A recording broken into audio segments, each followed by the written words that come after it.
This is Jim Fetzer, your host on The Real Deal. In Dallas, Texas, 3 shots were fired at President Kennedy's motorcade. It looks like one of those scenes of an old building being purposely dynamited and blown. When we are successful, I'm just a patsy, and we will be. We're ready to come to the microphone, so we'll listen up. A new world order. So my name's Robbie Parker. It might have appeared that way, but from my close-up inspection, there's no evidence of a plane having crashed anywhere near the Pentagon. Let us never tolerate outrageous conspiracy theories concerning the attacks of September the 11th. President Kennedy died at 1 p.m. Live from the Media Broadcasting Center. Welcome to the new JFK show number 72. Welcome to the new JFK show number 72. We've got Chance George in the engineer's chair. We've got Dr. James Fetzer. We've got Larry Rivera, one of the top-notch researchers in new research in JFK. We've got Don Fox, and we have a very special guest tonight. We have Robert Morningstar, which I'm happy to say is a proponent of the Z-film alteration and quite a bit on the Tippit as far as what happened with Officer Tippit. And I remember going back a long time and going over your research, so I'm really honored to have you on our show. So you're going to be in the driver's seat. So actually, we have Chance George, but you're really in the engineer's chair. So go ahead and take it away, Robert. Oh, well, thank you very much. It's a pleasure to be here with such a great friend. I really, when you talk about the Z-film alteration, James Fetzer was there the night that I rocked the boat. And I will never forget his kindness, his strength, his generosity in defending me. When, well, you see, when I came out in 1982 and 93 and said the Zapruder film was altered, and not only that it was altered, but that I could prove it so, who'd been studying the film for 30 years couldn't believe their ears. And so in Chicago, I was invited to make a presentation. The first year I was only allowed to address a closed session of JFK experts who had their minds blown by what I was showing. The second year, fortunately, Robert Groden asked for too much money. He wanted $5,000 to show the Zapruder film. And I had already negotiated with Mr. Silverberg to have the rights to the Zapruder film, and I've never charged a cent for showing it. So when the organizers said to me, Robert, how much do you want to charge? I said, what? Me? Charge money for this? This is a civic obligation. He said, well, Bob Groden wants $5,000. I said, well, you tell him that you can have me for free, because this is something that belongs to the entire American people and to the world. So that's how Groden and I wound up in a debate on stage at the University of Chicago in 1993. And after I finished my presentation and Groden tried to debunk every point I made, he tried to debunk, except he couldn't debunk the splice marks that I was showing. And then he came out and started to explain how the splice marks got there and how he had discovered the 165 years before, but he'd never told anybody about it. He claimed that he had reported it to the House Select Committee and so on and so forth. A lot of rigmarole. But at the end, the people were in shock. And when I looked at the audience, half of them wanted to shake my hands and the other half wanted to kill me. And Jim Fetzer stood up. And 50 years of research down the drain in one sweeping moment. So, all right, so can you explain something to me before we get really going?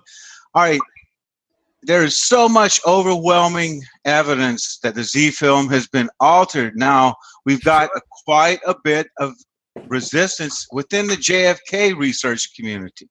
So I want to know what the problem is, and it seemed, and Dr. Fetzer said it before, and we'll go conservative. We believe that half of the JFK researchers are working for the other side of the fence. So can you tell me what the problem is in the face of such overwhelming, obvious evidence, scientific evidence? Yeah. So, and I'm talking about several researchers in the community that will not go there. So sure. I'll be happy to say it. No one wants to admit that he can be fooled. And for example, Josiah Thompson, he's one of the most difficult people of all time, because when I presented multiple splice marks, but not only do I present splice marks, I can explain how the optical illusion is created. They misapplied Gestalt psychology. Gestalt psychology deals with this psychology of human perceptions, how human beings form an idea by organizing visual information. And in short, briefly, the Zapruder film fools the viewer's peripheral vision into misperceiving the sequence of events, the duration of the events, and the deletion of significant sections of film and sections of our history that have just been excised from the Zapruder film. The Zapruder film is what the conspirators wanted us to see and to believe that as what had happened. But as Dr. Fetzer has proven in Assassination Science, and Neil Twyman and the rest of us who aren't so easily fooled, the film is a total fraud. It's a consciously engineered mass hallucination. Okay, so why is it just a place you don't go in certain areas of the JFK research community? I think that the magnitude of what it reveals is just too much for people to handle. The idea that the mass public, that the entire consciousness of America, every time that they're watching the Zapruder film, that it's being hijacked, that your very perceptions are being taken from you and manipulated, and you are being fooled and befuddled. No one can make sense of the Zapruder film. When you compare it to the still photographs, it just doesn't line up. And of course, it's because it's probably 20, 30 feet of film that's missing from the reel. The work of Douglas Horne has gone far in proving it, documenting it. As a matter of fact, Douglas Horne's 6-hour special, which is on YouTube, when he shows the storyboards that were constructed by the CIA, if you look very closely between the pictures, it says 44 frames missing, 40 frames missing. You just have to look closely. I'm gifted with remarkable eyesight, and as I say, quick eyes. My eyes were fast enough to see a splice mark going by at 1/30th of a second. And that's how I discovered it. I actually owe it to William Cooper, who said that the driver had shot the president. So I couldn't believe that. So I took the film that I had. I had a pristine VHS copy of David Lifton's 35 millimeter copy, which they had hijacked and shown on hard copy, CBS News hard copy, on November 21st, 1991. I happened to have the flu, so I didn't work. I threw the tape in, and I captured one of the highest quality versions of the Zapruder film ever shown or ever copied. And from that, I began my work. So when I read that some people thought that Greer shot the president, I started looking at that. And fortunately, I had invested in a very high quality Panasonic VCR with stop motion and slow motion. And as I'm looking at Greer, trying to see if he did pull a gun and name it the president, I start to see the splice marks going by. And of course, the most significant one is at Z212, Z207, 212, where they admit they damaged 5 frames. That was a story that Grodin told us, that some young technician had damaged the film right there at the sign. And that is precisely where Gale and Bill Newman said the president was shot. He stood up in the car. He fell back into the seat. The same point at which the Secret Servicemen claimed to have heard the president say, "Oh my God, I've been shot." And the Warren Commissioner argued with Secret Servicemen Kellerman and Greer. "Oh no, you couldn't have heard that because the president was shot first in the throat. He couldn't have uttered anything." No, he said, we heard it. He said, "Oh my God, I've been shot." And they said, how? Finally, he gets frustrated. the Warren Commission lawyer. And he says, well, how can you be so sure that it was the president? And I think it was Greer who said, he said it in a Boston accent. And that ended the discussion right there. Robert, I don't know if you've seen the brilliant work that Larry Rivera has done based upon Fred Newcomb's interviews with the motorcycle escort officers, but it reveals that the whole limo stop was much more extensive and a great deal more activity took place at that time, including that Officer Hargis, who'd been hit with the debris from the shot that entered JFK's right temple, the frangible or exploding bullet, so hard that he initially thought he himself had been hit, actually dismounts from his bike, runs between the two limousines up to the grassy knoll. Officer Jackson on the right motors up the grassy knoll, gets off his bike when it falls over, also in pursuit of the picket fence where they believe both a shooter was there. 5 agents dismount from the Secret Service Cadillac, surround the presidential limousine. One of them takes a piece of skull from a little boy and throws it in the back seat, which has led me to calculate, when you add in that JFK was hit at least twice. David Mandick now thinks there may have been a third hit to the head. That's what I think. Back of the head, that he slumps forward. Jackie eases him back up, and she's looking him right in the face when he's hit the right temple by that frangible or exploding bullet. And then he slumps to the left. But where in editing, trying to merge the two shots, they did so much, they made it jerky of his motion to the left, where, Josiah Thompson had actually a brilliant study of the two hits between 312, 313 and the following in his book that he began disavowing as we were approaching the 50th, leading me to observe that it appeared he was going to set us up to disavow conspiracy in the death of JFK for the 50th.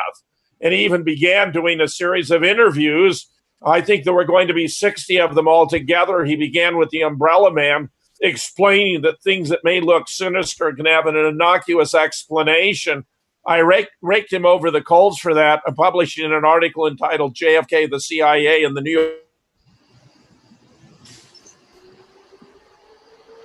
Oh, do we lose Jim? I think we lost Jim. All right, well, go ahead and respond to what he's been saying there, Robert. Well, again, as I said, interviews. We'll let him go. Okay, so with regard to Josiah Thompson, he's a prime example of the person who cannot admit that he was fooled. I had to admit that I was fooled. I looked at the Zapruder film those first few years, and I wondered, but I'll tell you something.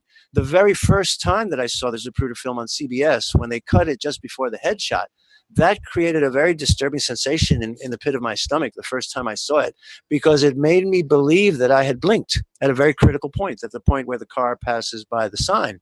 So then that night, I guess it was 1969, when Dan Rather gave his description and then said that the president was thrown violently back, I had missed something at the 7 o'clock showing, and I knew that they'd show it again at 11. So at 11 o'clock, I'm concentrating with 104% of concentration, having missed something at 7.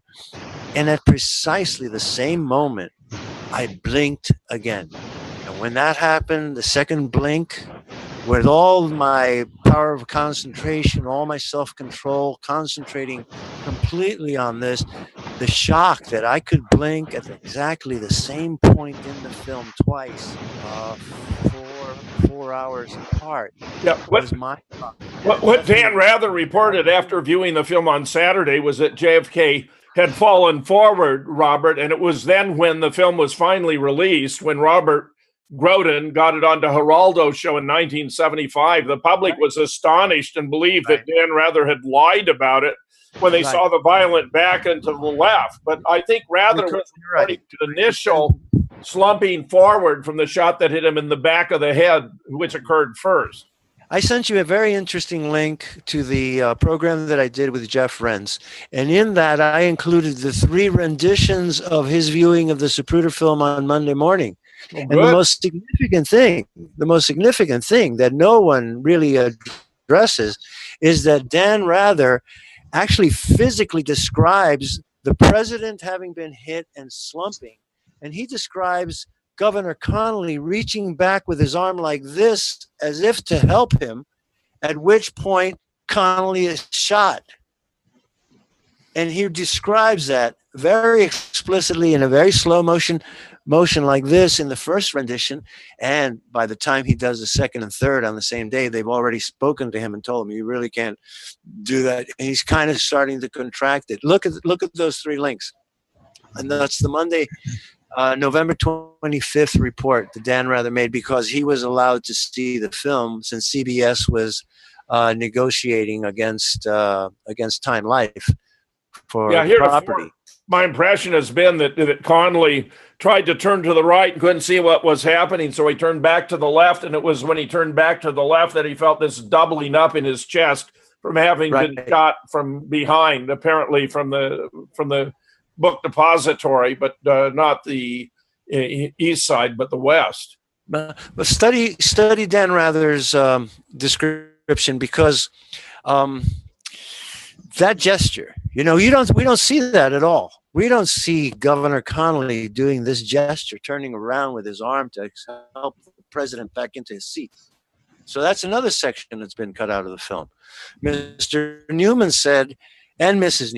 Newman said that she thought the president was going along with a gag or something. I've never forgotten those words. I heard those words November 22nd, 1963.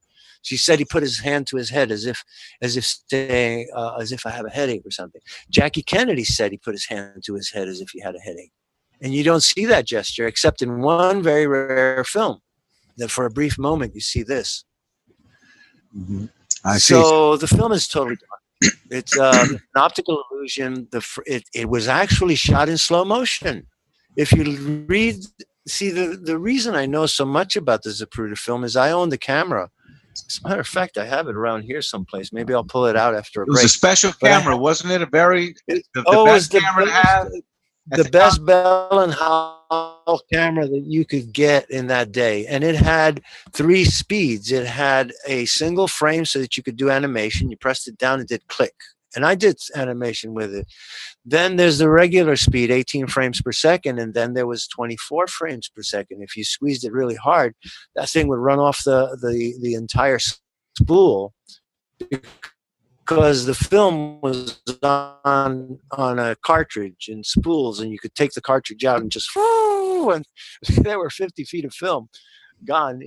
I think the slow-mo speed was 48 frames per second, Robert. But okay, well, that's there's arguments on that. But anyway, it was odd that it came in at 18.3 because the camera didn't actually have a setting for 18.3. Which no doubt was that has the to do with the editing, when they removed certain number of... It has to do with spring tension.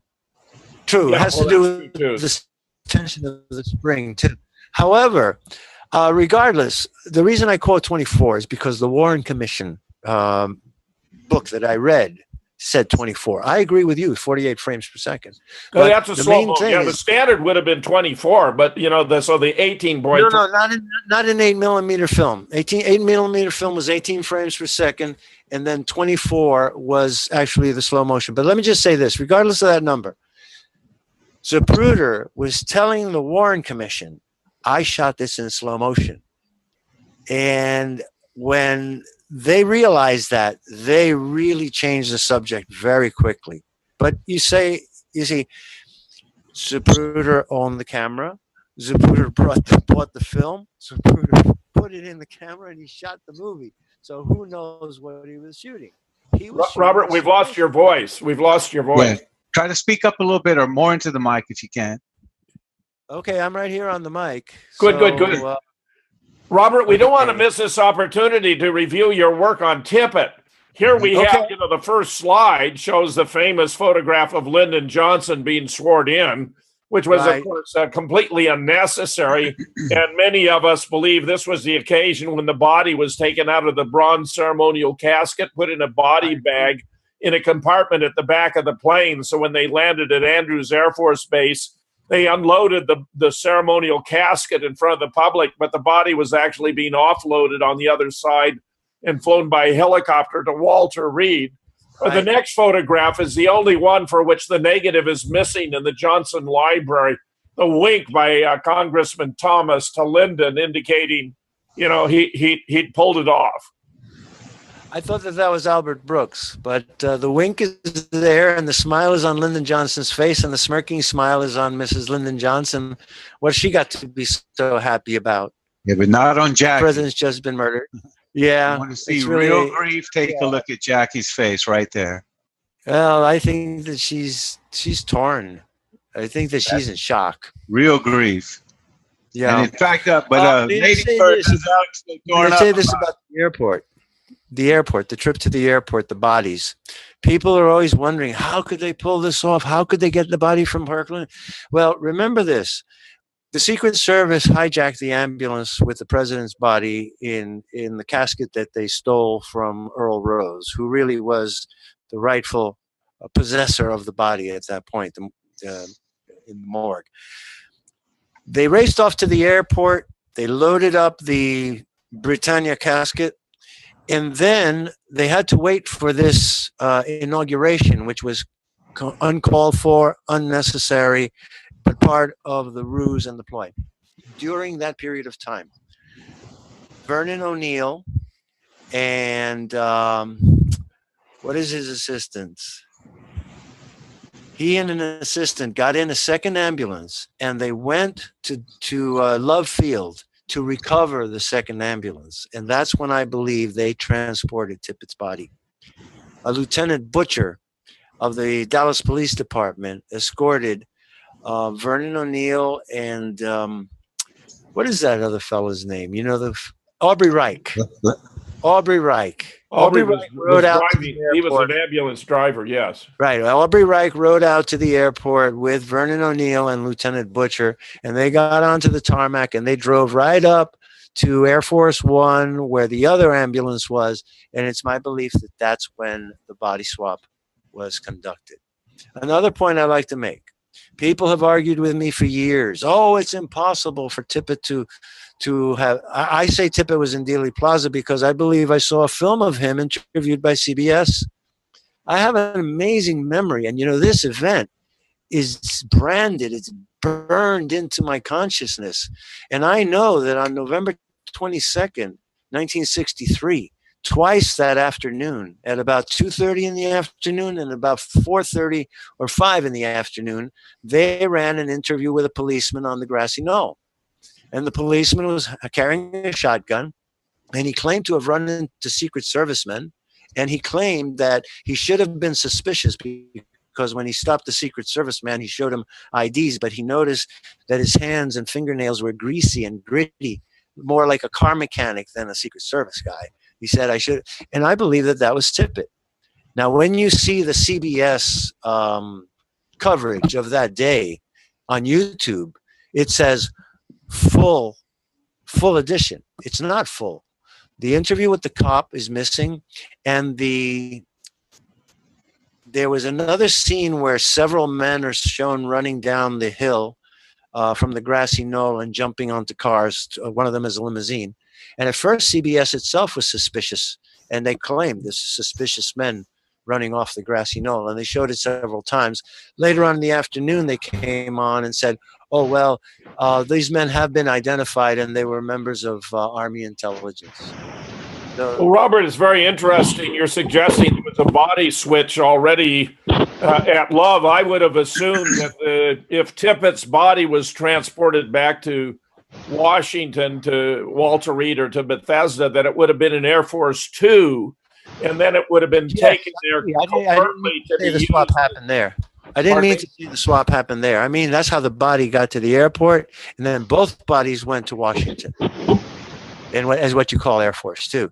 And as a matter of fact, if you read Manchester, there was a leapfrog event that happened. Air Force One, so-called Air Force Two with the limousine took off, and Air Force One took off. But in flight, they swapped, and the other one arrived first. If you read Manchester, you'll find that out. That was a common practice, so the vice president could be at a destination to greet the president when he arrived. Right. But you're suggesting that both bodies were actually on Air Force Two, and that the bronze casket. No, one could be in Air Force One, and the other one could have been in Air Force Two. it's almost impossible to tell unless somehow they got two bodies into one casket. And yeah, just for the audience to understand, your thesis is that Tippit looked so much like JFK that it was possible for them to use him for the purpose of taking autopsy photographs and so forth. Exactly. We have not yet seen President Kennedy's real face because the face was so horribly disfigured. What I've read from people who saw other JFK autopsy photos, imagine that frangible bullet, that explosive sabot shell hitting here and the forces detonating, literally. The bullet went in and detonated inside his brain. Inside his Jackie actually his eye popped out. Jackie actually said from the front he looked just fine, but that she'd had a terrible time trying to hold his skull and brains together on the ride to Parkland. Yes, but there's also a report that the right eye, popped out of the orbit, and the eyes were skewed, sort of like crazy eyes, cross-eyed. They weren't right. So the Tippit angle, as you'll show, there's a composite that I did of the Bethesda victim. Yeah, we'll get there. Let's take a look at the next slide. Here's a photograph of JFK, just to remind us of his appearance.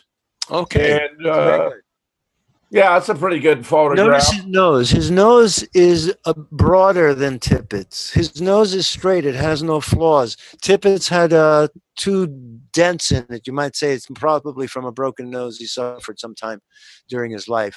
Tippit was a soldier in World War II. He was a member of the Third Army, and he saw combat, extensive combat. He came back quite shell-shocked. He was not a paratrooper. He was a glider trooper, which is even more dangerous. A lot of those poor guys got wiped out just in the attempt to land. But I point out, President Kennedy's nose is unique. It's broader at the base, at the nostrils. The slope of the nose is uniform. Tippit's had 2 little dents as if his had a broken nose. He had finer features in a sense. His nose pointed a little bit more, tapers in a bit more. The nostrils are more flared. Moles, there's moles on Tippit's ears and moles on Tippit's neck, and you can see them in the quote-unquote JFK photos. Now, this thing about the moles is very important. It's very important, this element about the moles, because when I saw the moles on the neck of the victim in Bethesda, I said, that can't be President Kennedy. And I actually had the chance to interview Kerry McCarthy, John Kennedy's first cousin, who I met in Dallas in 1998. And I said to her, Kerry, you went swimming with Jack growing up. You saw him. Did he have any of these moles on his neck? Did he have these flaws, moles on the cheek and moles on the neck? And she said, nope, he had no moles on his neck. So again, it's these are geometric proofs. I want to give you the chance to illustrate what you're talking about with the slides. Look at the next. I've never seen the color version of this slide before, and I don't know, what is that instrument, Robert? I've never seen that before. Well, it's an instrument that's used apparently to cut into the head and to extract the brain. Now, I thought that was done with a cranial saw. In fact, we know from Doug Horn that Commander Humes took a saw to the skull of JFK and greatly enlarged that fist-sized blowout at the back of the head to make it look more like something that had been caused by a shot from behind. But if I might make 3 quick comments here about what we're seeing. The throat wound, of course, was at Parkland simply a small, clean wound of entry. This is a greatly enlarged, apparently, to make it look more like a wound of exit than a wound of entry. Yes. Second of all, look at his right ear. I suspect that this may be Liggett's. Yes, Liggett's work. And the eyes, because Chuck Crenshaw observed to me, he was the last physician to observe JFK when he was wrapped in sheets and towels and placed into the bronze ceremonial casket, and he had closed his eyes at that point in time. Yes. Now here, this is a very interesting photograph because, in fact, as I look at it, you can actually see the bullet wound just below the gash. Can you see it? You mean in the throat? In the throat. The slight in the middle, the slight dip. That little semicircular dark spot below the horizontal gash. That's probably the actual entry wound.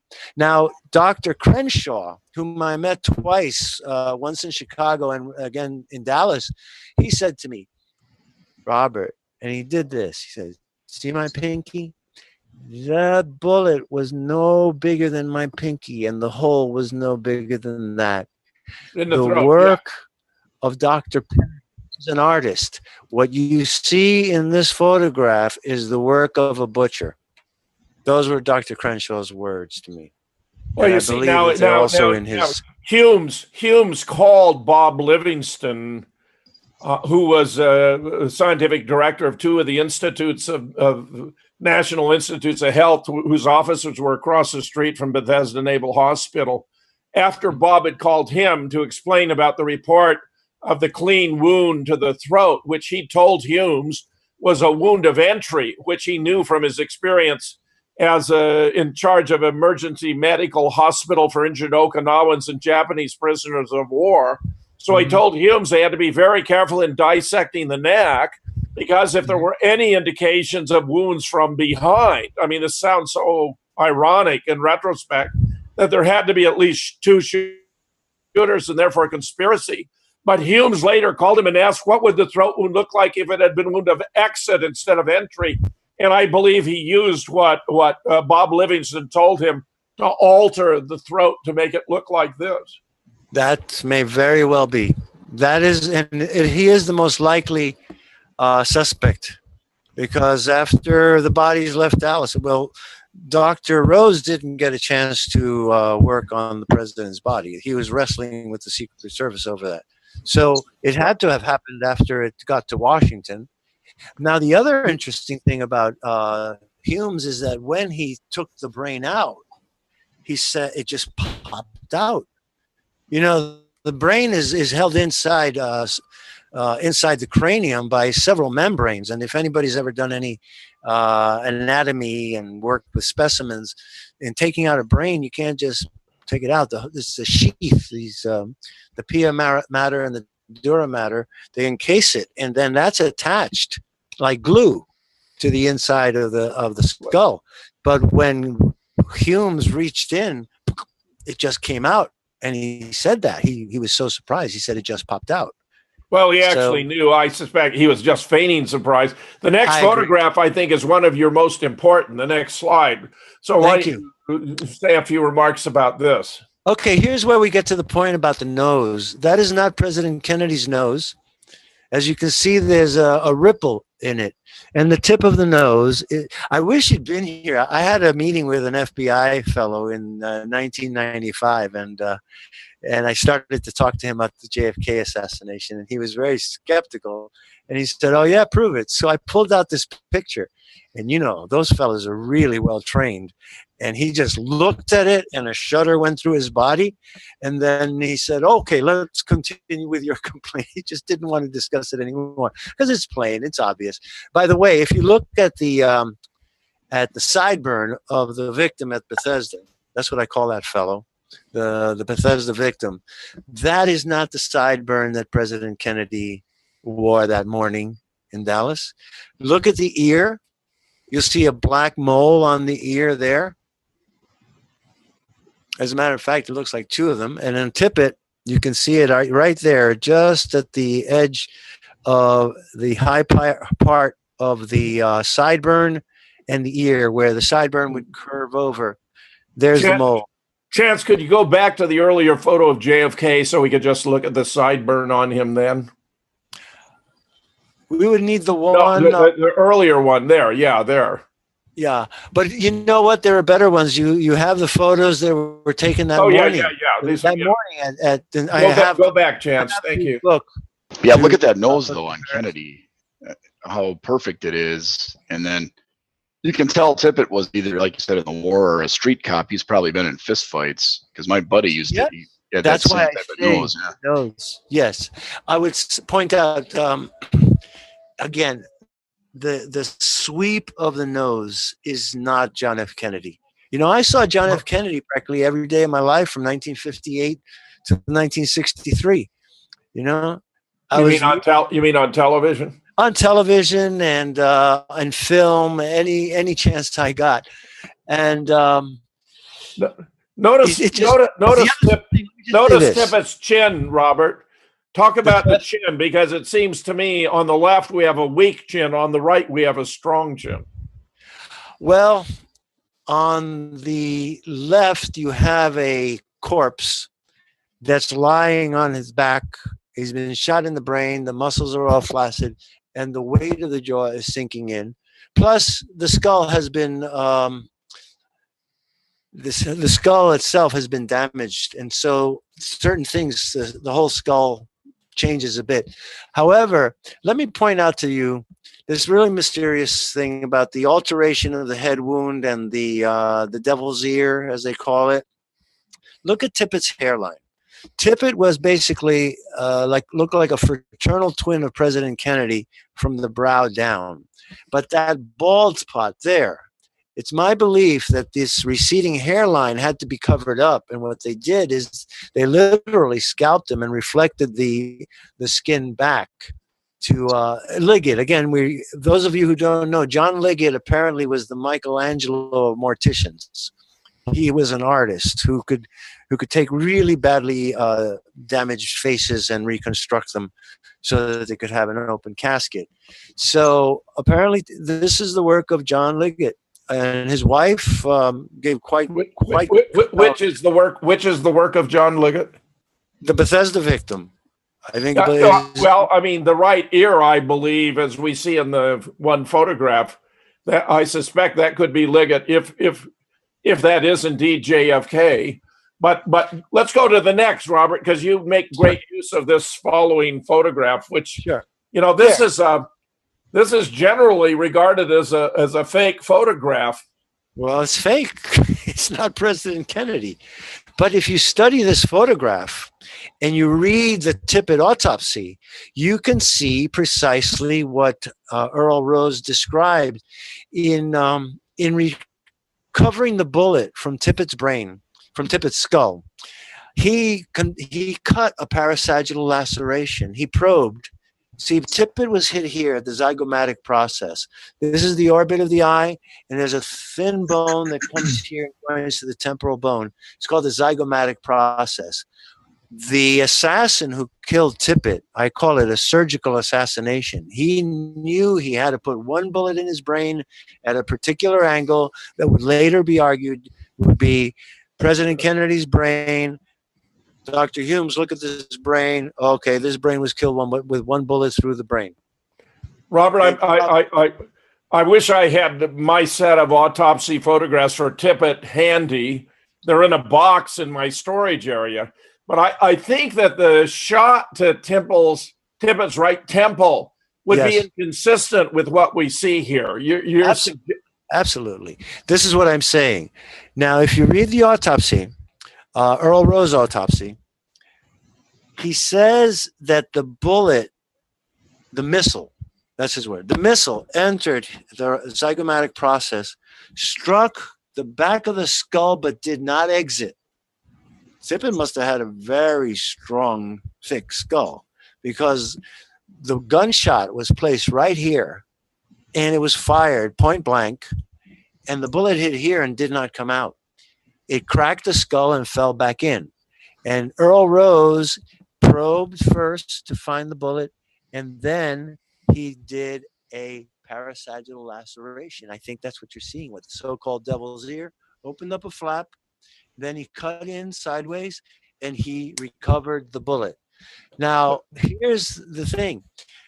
When I had always been told, and I had read in the New York Times, that Tippit had been shot in the eye and horribly disfigured, and for this reason, he was buried in a sealed casket. No one, not even his family, was allowed to view the body.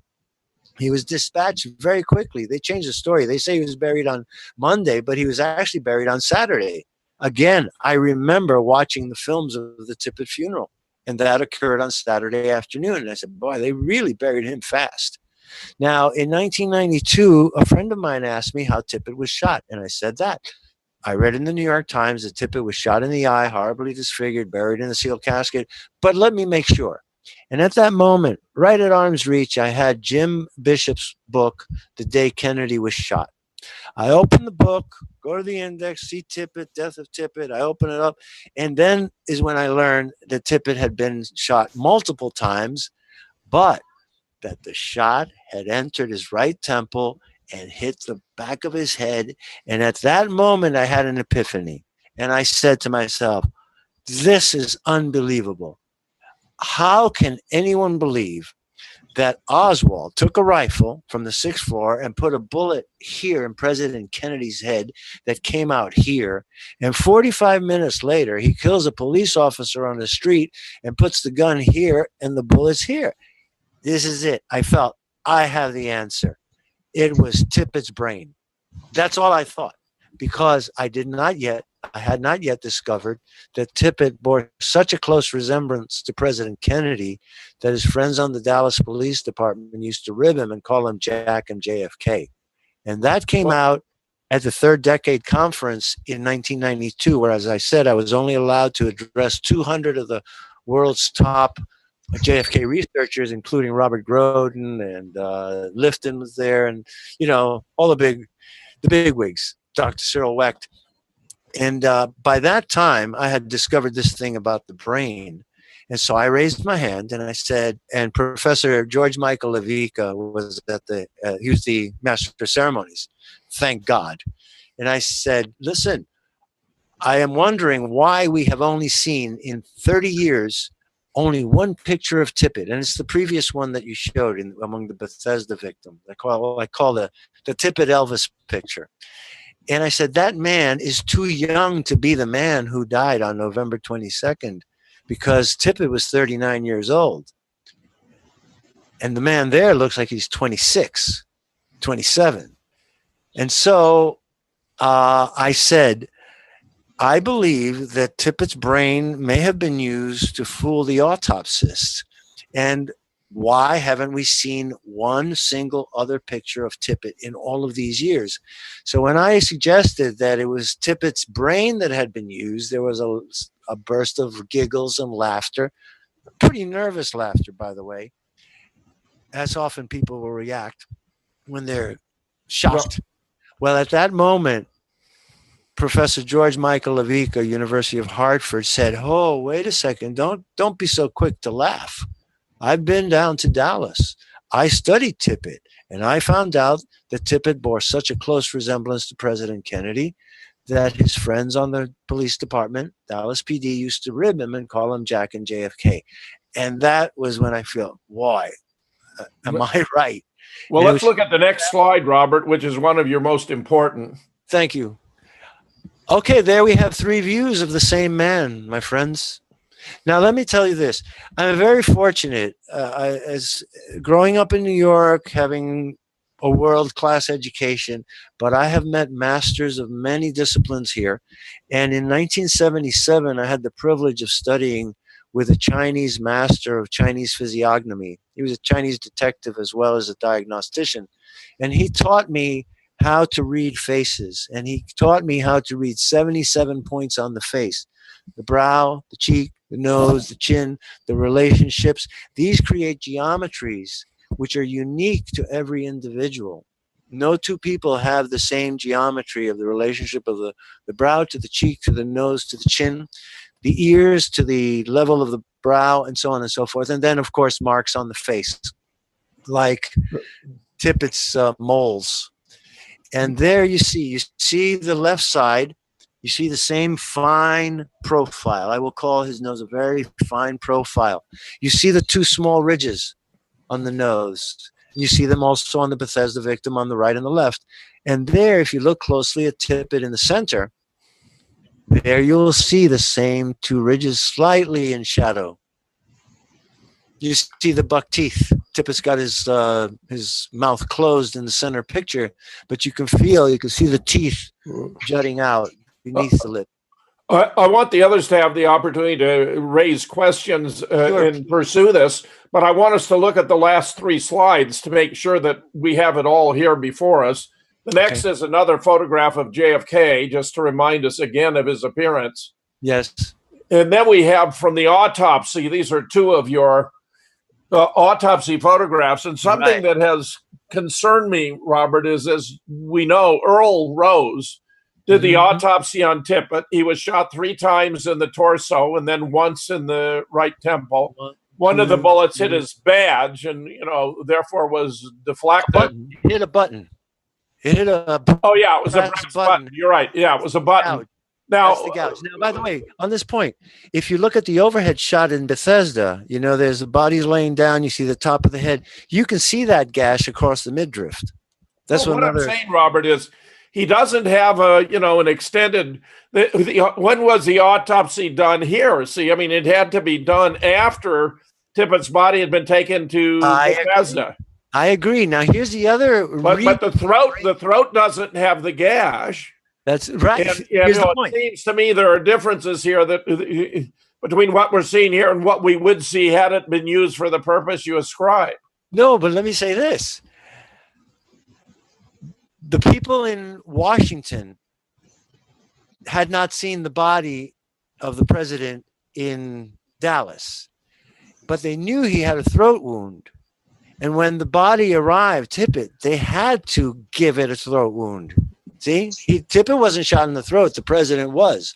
And so this is the 2 reasons for that, the surgery to the throat, the butcher's work, the gash.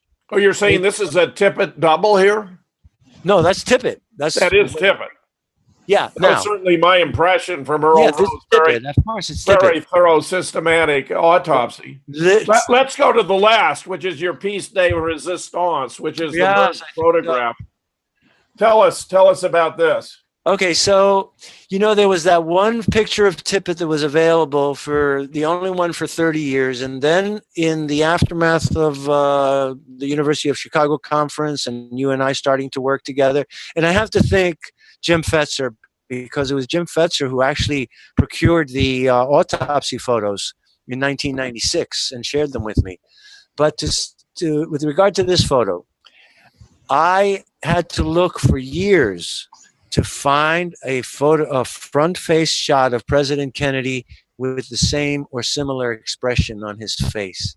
And I used to do a lot of copying over here at a place called Foxy Copy to do these, because these are not computer renderings. These are actual photographs that I had to enlarge and match up. And then I found 2 photographs, a postcard of President Kennedy, and I had this picture of Tippit. So I sized them up, and I X-Acto bladed, I razor bladed right down the center of the 2 pictures, and I joined the 2. So I have 2 sets of these. This is the one that's the most impressive. Don, let me invite you to ask questions first. Okay, Robert. Yes. Okay, I was on your website a couple of years ago, and I was almost flabbergasted when you put out there that Tippit was Badge Man. Yes. As I said, I believe I have if we can get that film, we'll really, just CBS will go down in flames because they have that film. And yes, the Badge Man photo, that officer, I believe that officer that's walking along with the tramps was escorting them, and they were well on their way, and it's much earlier than 2 o'clock. I have actually found 2 versions of the tramp arrest photos, and one of them is a fake of the one where Lansdale is walking by. They got 3 different tramps, they got 2 different cops, and they have a different Lansdale walking down the street. So it seems that the CIA was doctoring pictures and faking pictures of pictures that really existed, and probably for the House Select Committee on Assassinations in 1977. So, did you want to ask another question, or? Please go ahead, Don. Do you have any other questions about that? I got a ton of them. I'll just suffice it to say that Tippit must have been a really busy guy that day. He was. Now, here's another thing. People say to me, "Oh, it's impossible for Tippit to have been at Dealey Plaza at 12:30 and then to have been killed in Oak Cliff, at 10 after 1 or so." And I said, "Why?" He said, "It's too far away." Well, so how far is it? Nobody can answer. So I go and I look at the map and I do my calc. 2.5 miles. 10th and Patton is 2.5 miles from Dealey Plaza. Do your calculations. 60 miles an hour. How long is it going to take you to get there? Well, Larry, Gary, and I were there not long ago. Larry, why don't you ask a few questions of Robert? Larry. I don't see Larry. Did we lose Larry, Gary? Yeah, it looks like it. Well, Gary, why don't you go ahead? Larry's there. He was waving. He was there before, but if we can't hear him. Gary, would you like to raise some questions with Robert? Yeah, as far as Tippit being badge man, so how much of the plot do you believe that he was privy to? What do you think that he believed that he was doing as far as being one of the shooters? The fellow who killed him, as he unloaded his gun and reloaded his gun, went by him and said, "Poor dumb cop." I think this poor dumb cop was lured into the plot, and he was supposed to kill Oswald, and he thought that he was going to be the hero. They said, "Oh, you're going to be the hero. You're going to be the guy that catches the guy who killed the president." And that's how they set him up. But Badgeman is beating out the president. Larry, there we go. Speak up, Larry. Can you hear me now? Yeah, go ahead. No, I was just saying this was quite a remarkable exchange here with Robert. And I don't know I don't know if you can see me, but here we go. Just started my video again. Oh, I see. We only have a couple of minutes here left, but I just wanted to say also that Richard Hook has postulated that Tippit might have been that second rifle on the knoll along with Roscoe White. Okay, that's my point. I believe he was a shooter. He was an excellent marksman. Where if Roscoe White was badge man, where would Tippit have been? Well, apparently Richard has come up with the idea that both of them were there. I'm just repeating what his thesis is. Well, in the Knicks, of course, you see what appears to be a shooter on a vehicle in the background. I'm convinced it is a shooter. Yes, I agree. I've not identified him, and that. Let me share something with you, gentlemen. Let me share something with you. This is something I've kept secret and out of the public eye, since 1994. Was it 94? 96. It was 1996 in Dallas that I met Beverly Oliver.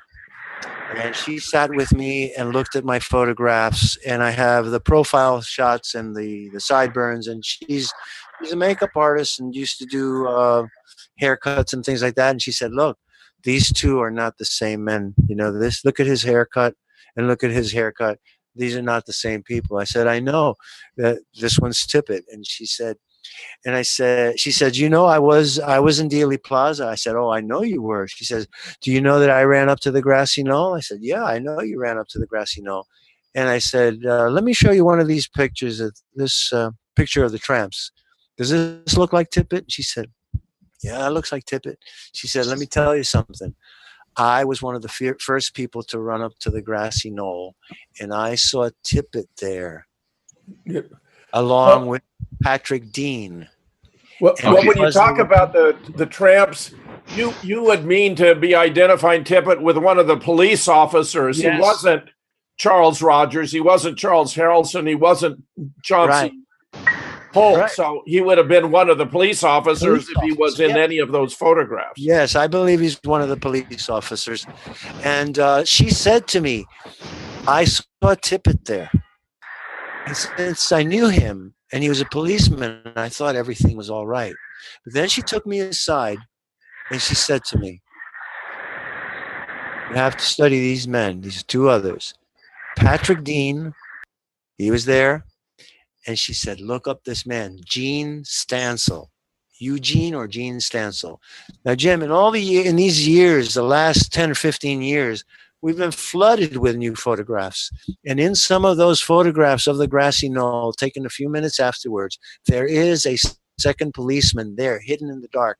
If you raise the gamma, you can bring up people that are not easily seen in these photographs. They never realized that we would have the computer technology that we have today. So you can take a really dark photograph, put it in a scanner or digitize it, and then run something called a gamma, increase the gamma, the gain as they used to call it in the old days when you had black and white TVs and color TVs in the early days. But it's almost like shooting a photo, a flash into the picture, and out come the hidden figures in there. And there is a policeman standing right in front of the friends. And remember that Gordon Arnold said that some policeman came over and started to kick the hell out of him and stole his film because he took another movie as well. Larry, do you have another question you want to work in while we have a few minutes left? Yeah, briefly, when we were talking about Aubrey Reich, he was a teenager. Are you saying that he was in on this whole scheme to take Tippit's body to the airport that day?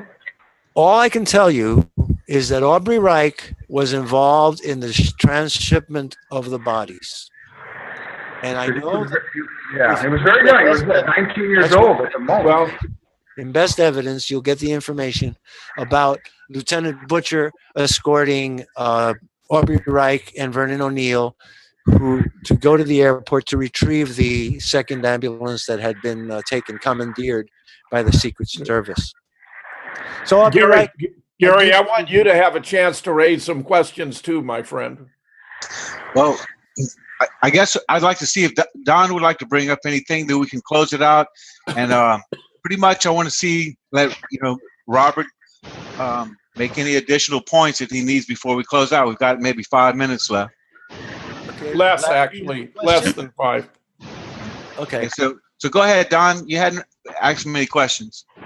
Yeah, I was wondering if it would be possible to, get Badgeman and Tippit in a photo. If we could do a comparison like we've got here with JFK and Tippit. Yeah. Well, I think I did a pretty good one. I had Jack White's original camera. He gave me a copy that I was able to scan, and I had his permission to do that work. So the hairline, the patch on the Minuteman patch on their uniforms, they had a secret patch, which is actually the target sign. It's a circle with a cross in the center. It's also an old ancient Druid sign. And they also wore their headbands backwards. That's kind of strange. I noticed these guys walking around with the silver headband that officers wear in the front. They had it across the back. And I found out from Sherry Angel and Beverly Oliver that was a secret signal that this particular group of Dallas police officers used to wear their caps that way to tip each other off that they were members of the Minuteman, Ku Klux Klan, Jay and John Burke Society that was overlapping.